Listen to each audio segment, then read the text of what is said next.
Le mal doit être démasqué même au sein des forces de défense et de sécurité. 3 femmes, un lieutenant-colonel, 2 majors et 2 soldats de rang impliqués dans le ravitaillement des groupes armés en armes et munitions de guerre sont aux arrêts, explique le lieutenant Jules Ngongo, porte-parole de FARDC en Ituri. Nous avons certains éléments des forces armées, un autre groupe avec une femme qui sont tombés dans le filet de services de défense et de sécurité. L'histoire remonte un peu plus loin, où il y a eu des renseignements qu'il y a un groupe des officiers ou des éléments de forces armées impliqués dans la vente de munitions. 4 autres militaires en fuite sont recherchés. Ces éléments FARDC ont été dévoilés par Madame Solange Makoussi, chargée d'achat et des ventes d'armes. Celle-ci a été arrêtée le week-end sur la route Bambou-Kobo à Djougou, à la barrière du pont Nizi, lors du contrôle par les éléments du 312e bataillon voltigère avec plus de 700 munitions PKM, a dit le porte-parole des opérations militaires en Ituri. Ceux présumés criminels sont appréhendés avec les engins roulants facilitant l'acheminement des munitions vers l'ennemi. Le gouverneur militaire, le lieutenant général Luboya Kashamadjoni, a interpellé tout et chacun à cesser d'encourager le mal. Donc mettons-nous ensemble, combattons ce mal-là. On lui a même dit comment est-ce qu'il faut transporter les munitions. Et c'est comme ça qu'elle avait les munitions sur sa tête, jusqu'à ce que les militaires ont insisté. Elle s'est battue avec les militaires. Elle a donné l'argent aux militaires, les militaires ont refusé. Et hommage à ces militaires-là, vraiment. Grande félicitations, vraiment. Prenons-nous la main dans la main pour qu'on ait vraiment la paix. Le jour où nous, les Ituriens, nous allons dire ça s'arrête aujourd'hui, ça va s'arrêter aujourd'hui. Prenons-nous la main dans la main pour qu'on ait vraiment la paix. Je demande encore à cette population, je demande aussi aux leaders politiques, à tous ceux-là vraiment qui aiment le pays, aidez-nous. Pour qu'on termine, on en termine une fois pour toutes. Cette énième arrestation à cette période de l'état de siège vient répondre à la volonté manifeste du chef de l'État, Félix Antoine Tshisekedi Tshilombo, celle de mettre fin aux magouilles et pratiques d'antivaleurs qui minent les forces de défense et de sécurité. Ces militaires indisciplinés et leurs collaborateurs civils sont mis à la disposition de l'auditorat militaire où ils vont répondre de leurs actes.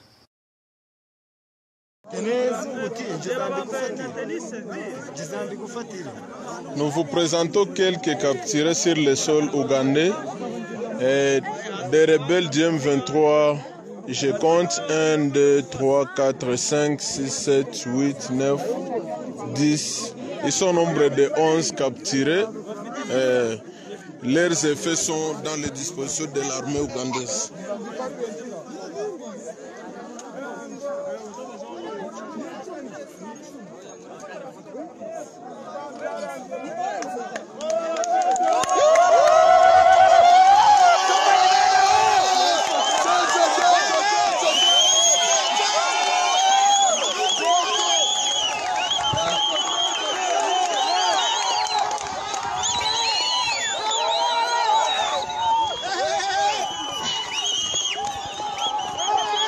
Les forces ougandaises et les forces congolaises, ça accompagne les capturés.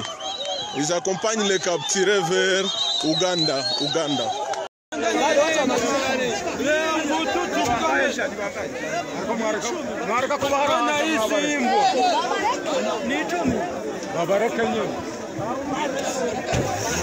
Dereva ngoa wafunge, dereva chunga wawafunge, wanawafunga.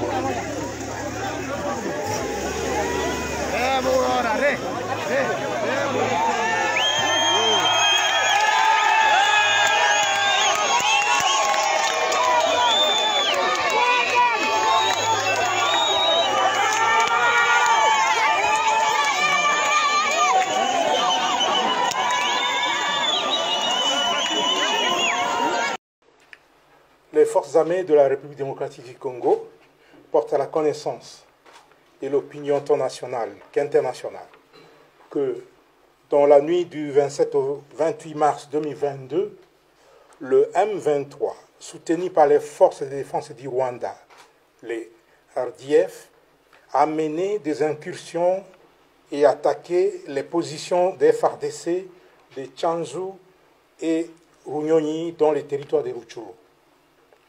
Au cours de ces attaques, les forces armées de la République démocratique du Congo ont mis la main sur 2 militaires rwandais. Il s'agit de l'adjudant Abiyarimana Jean-Pierre, matricule AP de 27 779, et du soldat de rang Uwajeneza Muhindi John alias Wadje. Les deux soldats rwandais sont là-bas, je vous les présente. Ça, c'est l'adjudant Abiyarimana. Et l'autre là, c'est le soldat de rang appelé Uwajeneza Muhindi John. Ce sont les deux qui ont été capturés au combat dans les territoires de Rutshuru. Tous sont du 65e bataillon de la 402e brigade d'infanterie des forces de défense du Rwanda. Ces deux sources crédibles précisent les noms de leur unité et l'identité de leurs commandants de bataillon et de brigade.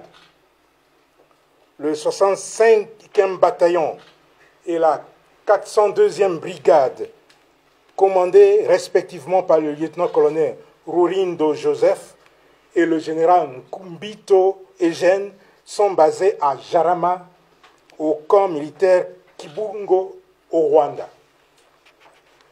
Au regard des informations fiables fournies par ces deux sources crédibles, les FARDC s'interrogent sur le sens de la mutualisation des efforts en vue des opérations conjointes avec un partenaire qui ne respecte ni ses engagements vis-à-vis de la RDC, encore moins sa propre parole à l'occasion des différentes rencontres et échanges entre leaders à tous les niveaux, avec la promesse de poignarder la RDC dans le dos.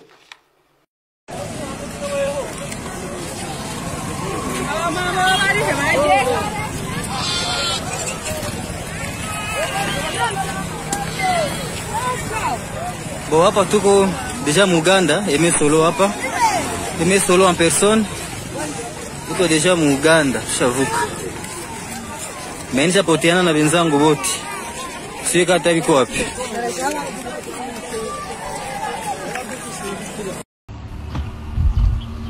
Une dotation flottante de 7 embarcations de 85 et 75 chevaux constituées des speedboats au mieux de coques, polyester et Zodiac a déployé sur les lacs Kivu, le lac Édouard et le lac Albert au nord Kivu. Cette dotation du commandant suprême de l'armée congolaise, son Excellence Félix-Antoine Tshisekedi, sur proposition du chef d'état-major général des forces armées de la RDC, à la satisfaction du gouverneur militaire du Nord Kivu. Le lieutenant-général Constant Dumakomba, gouverneur, a donné des conseils au 33e groupement naval, bénéficiaire direct de cet outil des patrouilles sur les eaux congolaises. Je suis l'homme le plus heureux aujourd'hui de recevoir cette dotation de la haute hiérarchie. Le commandant suprême, pendant cet état de siège, tient plus à la sécurité de notre population. Voilà encore une fois l'équipement nécessaire qui va vous servir pour sécuriser notre population. Et aussi surveiller notre frontière la cuisse,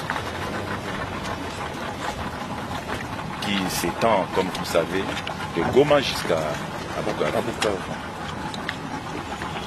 Ce sont des équipements pimpant neufs, vous en tiendrez compte.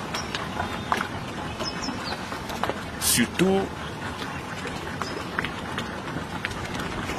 de les utiliser en bon escient.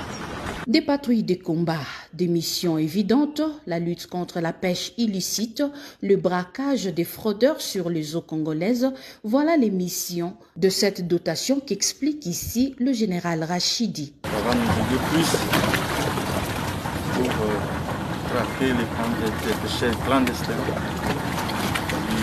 la lutte contre le brigadage. Ce matériel ont la capacité de transporter jusqu'à une section des Marines équipée de PKM et de Motorola pour la communication. La situation reste maîtrisée par les forces armées à Boulé, en chefferie de Bahema Badjiré, en territoire de Djougou. Et c'est après l'attaque d'un site de déplacés à 3 km de ce centre de négoce. Massacre attribué aux miliciens de la Côte d'Écho.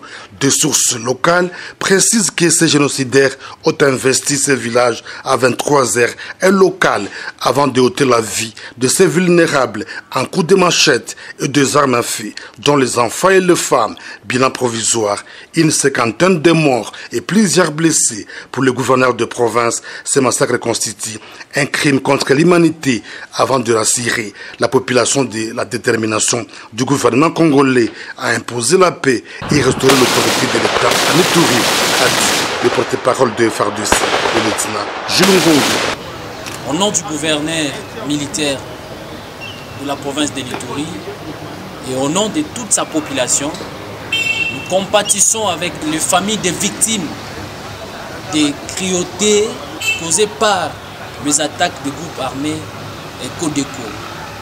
Et nous condamnons cette façon de tuerie sur les populations civiles innocentes qui n'ont même pas un moyen de défense.